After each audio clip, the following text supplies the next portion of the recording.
he wanted, and from there the process was quite simple. Came in, saw the rest of the people that work at FIVEAA, sorted out some great radio ads, and from there it's just grown into what it is today. The process is really simple. It's not daunting, it's not hard. The people that work here make it very simple and very easy to understand for anybody. To get your message out there and grow your business, visit fiveaa.com.au and hit the Advertise With Us link. If you need to fix your pipes, call Precise. Call Precise. If your toilet's blowing up, call Precise. Call Precise. If your lights aren't turning on, or your hot water is gone, or a plumber or an electrician, call Precise. Precise. Precise Plumbing and Electrical. Call 1300 700 200. That's 1300 700 200. Precise Plumbing and Electrical. On time, on budget, on the job. Or a plumber or an electrician, call Precise. Call Precise. Four-wheel driving? If you want to get there, you want to be TJM equipped. TJM, Nailsworth and Clovelly Park. This is the 5AA Fishing Show, presented by Ned McHenry. It is 29 minutes to 7. It's a Tuesday night, which means it's time for the fishing show. Ned McHenry is here alongside my good self. All thanks to TJM. Good to see you, great man. Sure is the fishing show. Time for us to get going on local fishing all around the state. Let's chat, Sammy. It's good to see you and good to get into it. 8223 0000. The number as always. You can always get interactive with us on the show. We'll take some of your calls. We'll get to special guests very shortly. I've seen you on TV enough times this week to get sick of you. What about my head just motoring around everywhere? You're Mr. Telly at the moment. Channel 7 loves you. It's a hittable head. Yeah, I have been on there a bit actually, doing the fishing segment on Thursdays, which is great. Loving doing that. Then they went down to your farm. Yes, I know. Got roped into that with Muzz. Yeah, imagine how Muzz dealt with that when I said, mate, we've got a crew coming down talking about farming. No, it was good. On the telly. Yeah, on the telly. Bit of self-promotion. I love it. You're it's doing not very well. Self-promotion, Sammy. Absolutely not. All it is just doing what's asked of me. It's okay. No one else pumps up your tyres but yourself, so you've got to be able to do it. Yes. Hey, mate, you've brought in some props today. Why have you brought in bananas unless you're hungry and that's your dinner? Okay, so for people watching on the live stream, as we've got a couple of watchers there, would have no idea what I'm holding if you're not watching the live stream. It's a banana. I've got three bananas here. I've got 3 bananas here as I open that up. Can someone hear that? That's me opening up a banana. You'll be wondering why I'm doing that. Yeah. Because, Sammy, you're not supposed to have bananas on the boat. Now, I went for a walk with Geordie Dawson, our captain. We walk before the game, every game, before footy. Yeah. And he said to me, are you going to go fishing next week? I said, I am. I'm going to go fishing on Monday, which I did do. We'll get to that with our hot spots, what's biting right around the state. And he said, don't take any bananas out for lunch. And I said, what do you mean? He goes, obviously the superstition of you're not supposed to take bananas. I said, yeah, I know what you're saying. And he goes, why is that? Why are you not supposed to have bananas on the boat? Now, what do you mean? Have you heard that superstition? That is bizarre. No. So, mate, this is a real thing. Every charter boat will say to you, don't bring bananas. And it got me thinking, why is that a superstition? I did some Googling. There was a few answers, Sammy. Okay. The first one was ridiculous. It was the slippery peels on the old ships used to make the crew fall over. Now, that's not the answer. Ridiculous. No. Now, number 2, the fruit ripens so quickly that when other ships... the ships had to carry the bananas. They moved too quickly that they couldn't catch any fish. Right. Therefore, bananas had a negative connotation with ships. Sure, okay. Okay, that's a possible. Okay. The third one, which I think is most likely, bananas make other fruit ripen too quickly and they spoil them. So have you seen that? When you put a banana next to other stuff, it ripens the other fruit. So there's a theory that when they used to cut fruit around on ships, that's why you're not supposed to take bananas. Yeah, because you're doing the food. The question is to our audience, has everyone heard about this? Is it real? Do they follow it? Do they not take the bananas on the boat? Is it bad luck? Tell me, what is going on with this? Give us the answer around the bananas on a boat. Banana boat. That's incredible. Have people heard of that? Because I love fishing. I had heard of it before, but I had absolutely no idea why. You had never heard of it. No. Has our audience ever heard of it? That is outstanding. Well, 8223 0000 is the number, as we said. Feel free to call in if you've got any sort of idea. And if you've taken a banana on the boat and it hasn't given you bad luck, that's always... Maybe someone's taken bananas and they caught a bag and they thought, no, we're going to do this every time. Or any other superstition. Is there something you do with your fishing? I know with footy, some people put their socks on left first, then right, or do all that. You that superstitious? Kind of... No, I'm not. I don't do any anything. way? No, a little bit. I park at the same spot at Adelaide Oval every time. Oh, do you? Which is a bit weird. I've never told anyone. Why? No. I don't know. I don't think it does anything. You play well or play badly when you do it. Nice. But I certainly don't worry about what lunch I take on the boat. Tony at Murray Bridge, have you heard of not being able to take bananas on the boat? And what do you think about the snapper ban as well? Well, I think all the islanders take bananas on the boat when they go fishing for good luck. And as I'm married to an islander, I got that one firsthand, apparently. For good luck, Tony? I thought it was bad luck. Well, it's opposite, obviously, up in the islands. I mean, I've taken bananas on and I've had great catches.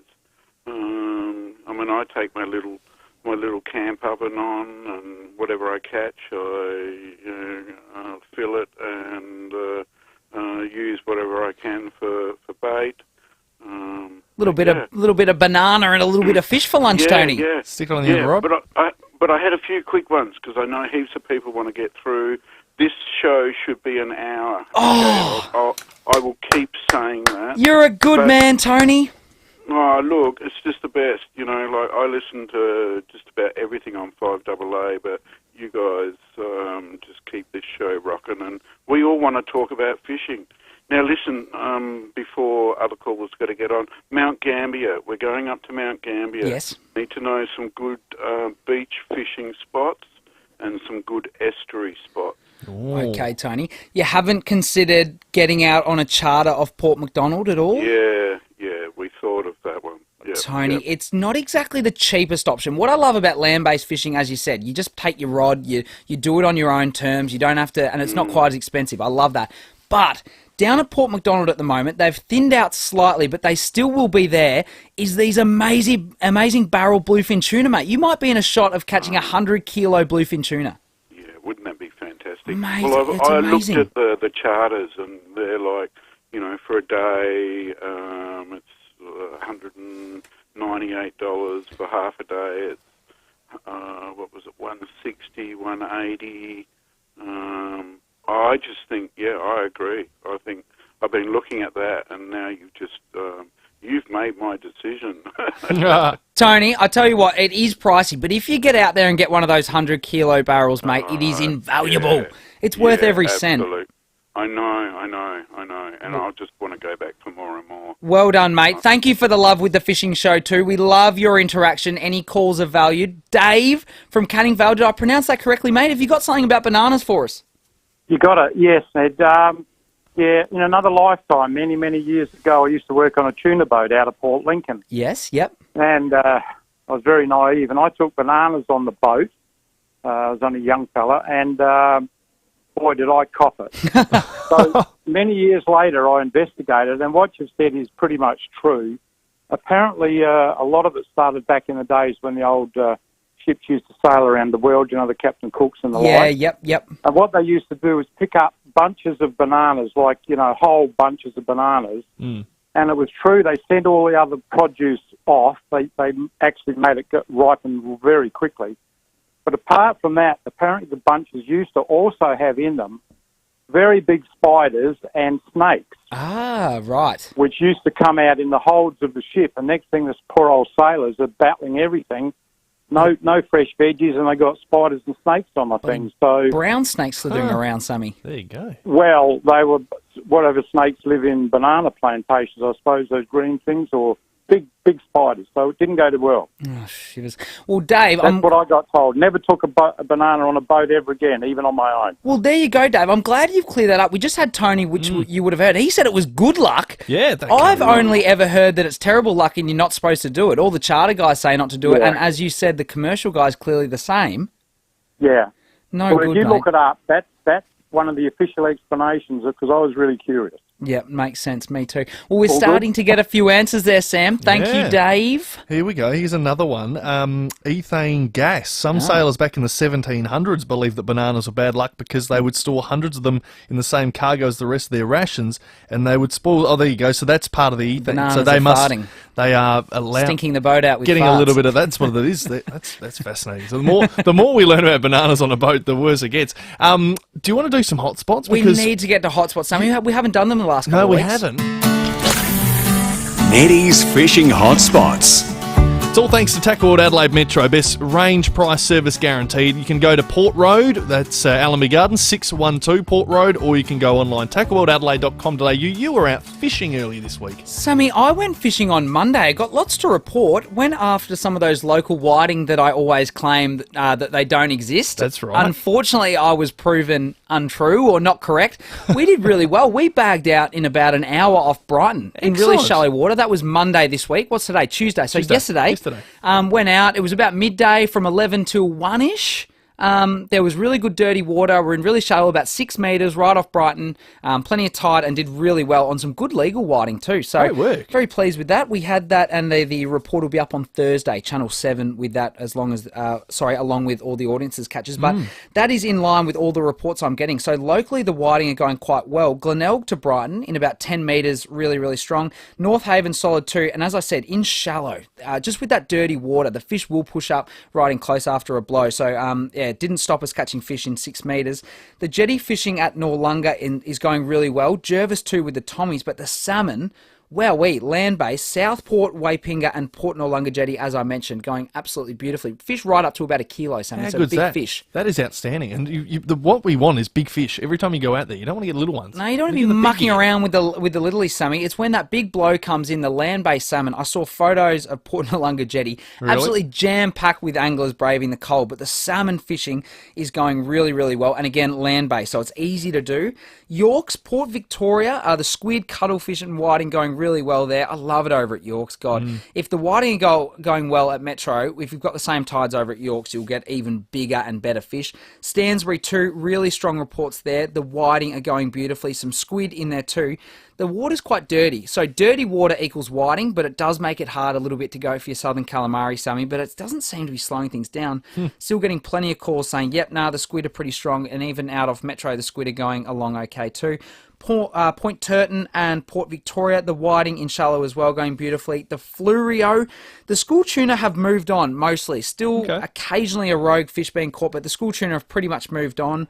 The ledges around Victor Harbour, they've got some big whiting and some snapper. The Bluff, they'll have garfish and tommies there, especially after these big blows. You'll just find that the fish will move in a little bit closer. Spoke about the salmon too, land-based at Waipinga, getting salmon off there, and big mullet in the Coorong, Sammy. Beautiful. Heading out west in Coffin Bay. Speaking about west, we've got a good guest on today. Do we? We've got Shane from Port Lincoln Tackle World, actually. Looking forward to speaking to him. Give us then. But the tingers off Farm Beach, up to 40 centimetres. So that's whiting for anyone that doesn't know. Tingers is a nickname for them. What else do you call a whiting? I was going to say, Kidney slapper. Yeah, the Rowie uses that. He's also got a sound effect for it. Doof, doof, doof. I felt very much like Rowie. What else does Rowie do? He does whistles. He goes... Yeah, he's got always that. He's whistling, got his that helicopter. Guess how that goes? Yeah, it's that exactly the same as the kidney sapper. He's an idiot, isn't he? It's shocking. I love him with my whole heart. Anyway, so the tingers, the whiting, the kidney slappers, whatever you want to call them, they're off Farm Beach. The swells have been up, but offshore, if you can get out around there, big nannies, school sharks, blue morwong, Venus Bay and Dutton Bay, the whiting going well. Squid off the rocks between Tumby and Port Neal. And southeast, we had a great chat to Tony. I said, get down there. The barrels are there. They're not quite as thick as when I was down there about a month ago, but they're still being caught. Amazing. Tell you where they are being caught, in the Bass Strait off Victoria, Sammy. Oh, that wow. fishery there has gone absolutely nuts. So is that new to that area now? So not South Australia, obviously, but No. it seems like those same fish have moved right down the coast. Yeah, wow. Or whether they're different fish or the same fish, I'm not sure, but they're being caught in the Bass Strait, so off kind of Anglesey, Victoria, that kind of area. So it'll be a matter of time, mate. They'll show back up at Port Mac. As they say, don't follow the reports, make the reports. I love the sound of that. It's 17 minutes to 7. Great wrap, all thanks to Tackle World Adelaide Metro. What we're going to do is speak to someone else from Tackle World, Shane, very, very shortly. Going to give us lots of more updates that we need. We're also going to get your tip of the week, because I think we've missed it. It's a good one this time, Sammy. I like that. And it's not going to be about bananas this time either. We'll take a break. Come back next. Join us every Friday just after 3 p.m, where renowned Adelaide chef Chris Jarmer joins Jade Robrin for the FIVEAA Food and Wine Show. Thanks to SMEG, seamlessly pairing performance with design. Taste the difference with Smeg. And Parafield Airport Liquor. They have the perfect partner for every dish. Boy, do I love my boat. And gee, I saved hundreds on a new anchor winch. Which winch, honey? Mix winch. Oh, and who found Mix Winch? You did, honey. Who looked up Mix Winch online? Well, you did, honey. And who called Mix Winch? You did, honey. So who saved hundreds on a Mix Winch? Okay. We saved hundreds on a mix winch, and you can too. Visit mixwinch.com.au or call 0422 339 350 today. Which winch, honey? Mix winch. If you thought it was tricky to source a great deal on a new Volkswagen, think again. Mawson Lake's Volkswagen's demo clearance is on now. We've loaded up on a massive range of demo Volkswagens available for delivery right now. Loads of colours, loads of options, plus on-site finance options available. And remember, we offer next-day servicing too. So hurry! The Volkswagen demo clearance won't last. Mawson Lakes Volkswagen, Salisbury Highway, just a short drive from the city. This month, all kids 14 and under get to go to the footy for free. What about that? That's all games between rounds 16 and 19 of the 2023 Toyota AFL Premiership season. From selfies to screamers and tasty treats. Spectacular! Make it an awesome day for the family with a day out at the footy. Kids go free rounds 16 to 19. Boy, oh boy, wowee! Go to afl.com.au/kidsmonth. Terms and conditions apply, subject to capacity and availability. So, Dad, Yeah? before REA got there, you were going to tell me about the bees and birds? Oh. Can you believe how quickly REA Road Service got to us? Yeah. I thought we'd be stranded there for ages. Yeah, but the birds? Mate, best advice I can give you is make sure you always have RAA Road Service, okay? With over 350 patrols, RAA Road Service is ready 24/7. RAA. Available to RAA Road Service members. Terms and conditions from raa.com.au. When you've been around for over a century, you know a thing or two. And Business SA and Ray White have almost 300 years between them. So when an alliance is formed between Business SA and Ray White Business Sales SA, they're bringing all their experience to your business, making sure it's in top shape, whether you're buying, selling, or somewhere in between. So go on, touch base with the experts. Search Ray White Business Sales SA. Proudly partnered with Business SA. How far would you go for your dream kitchen? And how far would you go to get 25% off? How about 15 minutes up the freeway to Balhanna Kitchens by Design? 2, the largest showroom in the Adelaide Hills. Custom build your dream with our award-winning designers. And get 25% off your cabinets with laminate bench tops. For a limited time, of course. Balhanna Kitchens by Design. It's not too far to go to make your dream a reality. balhannakitchens.com.au. Four-wheel driving? If you want to get there, you want to be TJM equipped. TJM, Nailsworth in Clovelly Park. This is the 5AA Fishing Show, presented by Ned McHenry.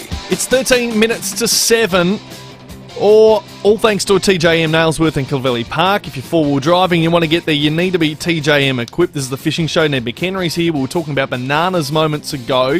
I was just learning something during the break. What did you learn? Apparently, they cause fires on boats. What? Apparently. How's a banana causing a fire, something? So we were talking about how there was an ethane gas. Well, I read on about it, right? Stop. Apparently, it can also produce an alcohol that would combust and cause devastating fires that would cause wooden ships to be engulfed in flames. Sammy. You're being serious? I'm dead serious. I'm reading this. Oh my God, well, I'll just jot that down. That's number 4 for the reasons not to take them on. Don't put them on your boat. They'll set you... Tony we had on earlier, who was his good luck charm. Tony, beware, please. We've got a few more texts on the text line come through before we get to our guest. I agree, make the show an hour. Love the fishing show. Thank you for that. Phil from Henley, he said, can you use bananas to catch a monkey fish? Phil, you're a rascal. You're an absolute scallywag. We love the text. Best estuary fishing near Mount Gambier is without doubt Nelson and Glenelg River. Great land-based access to its Mulloway and EP season. Great call. Nice. Great call. Very nice. Of course, referring to the estuary perch there. Now, let's get onto this guest, because I'm looking forward to chatting all things fishing over in the West, which we don't often get to do. So we've got a cracking guest on today, Shane from Tackle World Port Lincoln. Shane, thank you for joining us, mate. How you going? Yeah, really good, Ned. That's the way, mate. As I said, I'm so bloody keen to get you on because there's no one who's got their finger on the pulse better than you over in that beautiful part of the world. So tell me, in short, how's the fishing going over there at the moment? we've had some horrendous weather so far this winter, like everywhere else. So it has been an absolute pain. Oh, it's a nightmare. Isn't it? So, yeah, lots of wind, big swirl, rain. It hasn't been the best start at all for winter.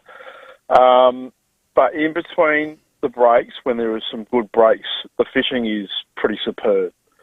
So the salmon fishing, like over winter time, salmon's probably one of the big draw cards over on the west coast. Yep. It's been a slow start. I would definitely say a slow start, especially around Lincoln and Coffin Bay. The big giant schools of salmon that you would normally see this time of year, they haven't really been there, but the latest word I've heard from the last couple of weeks is they are starting to show up. There are some big ones coming around. I would say sort of once the swell starts to die down a lot better, we're going to start seeing some good schools of salmon start coming in on the beaches. Up around Elliston, there's been some. That's probably the place where you really want to catch those real big ones. So Loxwell and Talia. Talia's been pretty good. There's been some really good salmon up there.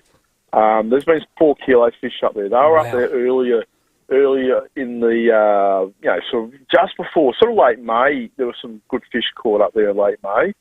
And especially if you're going to go into the salmon comp, and a lot of people want to go to the Elliston salmon comp. Talia's the spot. So that's where I fish. And if you want to get those big ones, like a 5 kilo fish. Wow. Anytime from sort of I'd probably say mid-July onwards, that's where you should really target it if you want to take that comp out. Mate, I've been getting excited about these salmon even locally. Port Noarlunga, there's been fish up to 1 kilo, but salmon up to 4 or 5 kilo. I mean, that's ridiculous. You've obviously caught a lot of fish up there. What are you doing? Are you casting metals? Is it a lot of bait fishing, a bit of both, or what? How do you go about it? Oh, look, I love lure fishing. Yep. So that's my favourite part. Lure fishing for salmon. I just love cruising along those surf beaches, finding the big schools of salmon, and then casting stick baits or metals into them. I just love that. And if you get those big schools of salmon on some of those beaches on the good days, you can catch 100 or more quite easily. It's not hard at all. So you can catch and release salmon all day if you want. Truly epic. It is good. The best spot, the ultimate, is really anywhere from Penong all the way west. That's where you get those real big chunky salmon. I've caught them up to 6 kilos right out west, sort of up around the dog fence, sort of late winter. Yep. And you want to use salmon fillets. So you catch a small salmon and fillet that, and they're quite cannibalistic, and they love it. Love it. And then you've always got a good chance of catching a nice gummy or a school shark in the surf beaches there. So, which they're around, and they're quite easy to catch. They're not that hard. You just need a nice, the swell needs to be down, not much weed in the gutters and all that sort of stuff, and you can easily get yourself a nice gummy or school shark. Yep, they'll be hunting in those same gutters. Hey, we get heaps of questions on the show about whiting on lures. I wanted to speak to you over in that part of the world. Is that something you do, or is it a trend that you're seeing happening a little bit more? So lures being used, kind of soft plastics, worm-like imitations for whiting at all? Yeah, you'll be surprised how good they work. They work. They are absolutely excellent. So I do a lot, and I've been doing a lot recently, and I've been testing out different techniques, different plastics. Probably the most common one are the gulp bloodworms. Yep. So lots of people use the gulp bloodworms. Some people even use that as bait. Instead of using cockles, they just cut them into little chunks. Yeah. Put that on the hook. They work fine. They definitely work better. I reckon they work really fantastic if you get the Tackle Tactics Ned Rig jig heads and the orange one or the chartreuse one, the real bright ones. Yeah, okay. And size 1 in size 1. I think they're in sort of about 1/4 of an ounce. So they're quite light. But they're a different shaped jig head, and they're actually designed for putting these little yabby type soft plastics on them, and they work really good. But and what they do, they stand up instead of like the hook will be vertical instead of horizontal. Yes. Yep. And I know exactly what you're saying. Yeah. So with those yabbies, they'll stand up, and the claws they'll sort of be waving around, and it's quite lifelike and realistic. But you can also use the grubs. Yes. So I've been using the 2-inch grubs as well lately, and I've found they are absolutely magnificent. The Shimano BioTough grubs or the Z-Man grubs, any of those sort of grubs in the 2-inch size, and you put a bit of scent on them, like the you got the S Factor or the Gulp Gel. It's just that little icing on the cake, isn't it? That little bit of scent on your plastic. Yep. And you just cast that out, and you just slowly move it on the bottom. You retrieve is a lot slower than what you would with any other type of soft plastic, and the whiting will smack them. They absolutely love them. And what a fun way to fish. I always like, and it's such a versatile plastic, but just that Berkeley in the pumpkin seed as well, a little bit more like a worm imitation, but so versatile on your whiting and obviously your flatties too. Just before you go, offshore, the winter options are great. It's just the weather that's going to hold you back. Tell me quickly, if you can get out there, what you're going to catch. Blue Morlong, I'm thinking, what else? Yeah, so you got your big blue Morlong, Nanagai, really good time of the year for Nanagai. I've been out the last couple of weeks, school sharks, some really big school sharks. I've been getting them over 20 kilos. Wow. Gummies, Samsons as well. So in that, really from Lincoln, from the bottom of Port Lincoln, across to sort of Wedge, over to KI, there's that sort of triangle. There's a big triangle there. That area has a lot of winter Samson fish. So they're there. Yeah, so they're there. And then there are some really big ones. You get some really good ones there, mostly on live baits or dead baits. Yeah. So not so much on jigs, but you can still jig them.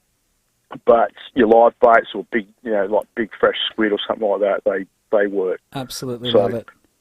You just need that weather. You just need that swell down and the wind down, and it's magic fishing. Well, I think that's the one thing out of our control. But when the weather does come good, get out there, do it please, do your research, get more info for us, and we'll get you back on. I can't wait to hear how you go about it. Shane from Tackle World in Port Lincoln, an absolute guru over on that side of the world with all our information, Sammy. Shane, thank you for joining us. No worries. Thanks, Ed.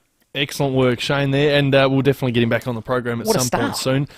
We have time just very quickly for a tip of the week. Please. Nettie's Fishing Tip of the Week. You talked it up too, so better be good. Quick tip. This is a cracker, please. Get ready for this. Yep. Now, on a boat, you have a deck wash, Sammy. So what your deck wash is it's a hose attached to a pump that obviously gets water from the sea, and you can use that through your hose to clean your guts and your blood and all your bits and pieces that you want to keep everything fresh.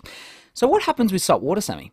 Things rust, don't they? Of course. Corrosion. Yes. So what about a little tip to make sure your deck wash is in mint condition all the time and doesn't rust? What you do is you create a little device off your normal hose, like a bucket or a bigger kind of hose, and attach it to your pump. Yeah. Have your fresh water running, run it through your deck wash after a big day's fishing. Yeah. And that's going to take all your salt water out, have fresh water in, so you won't have any corrosion through your pumps and your deck wash. That's how they break. And your deck wash is going to last about 5 years longer than what it would otherwise. Wow. Did you come up with that, or did you steal that from someone else? I stole it from someone else. So I went out fishing with Harry on Monday. That's who I went and got the whiting with. And he said, mate, look at this. I'll do this deck wash. I said, oh my goodness, mate. You need to be working for NASA or for Microsoft or something. That's absolutely brilliant. That is genius, Nick. Just the exact same as what you do flushing your engine. So after you use your engine in salt water, you run your fresh water through it, make sure there's no corrosion. The exact same for your deck wash. It doesn't seem that hard. I told you it was a cracker. Simple. That is so easy, and anyone can do it. Well done, Ned. Great work tonight. Great show, mate. See you next Tuesday. Rowie and Timmy G on the 5AA Sports Show. The story of the weekend, the T-Birds.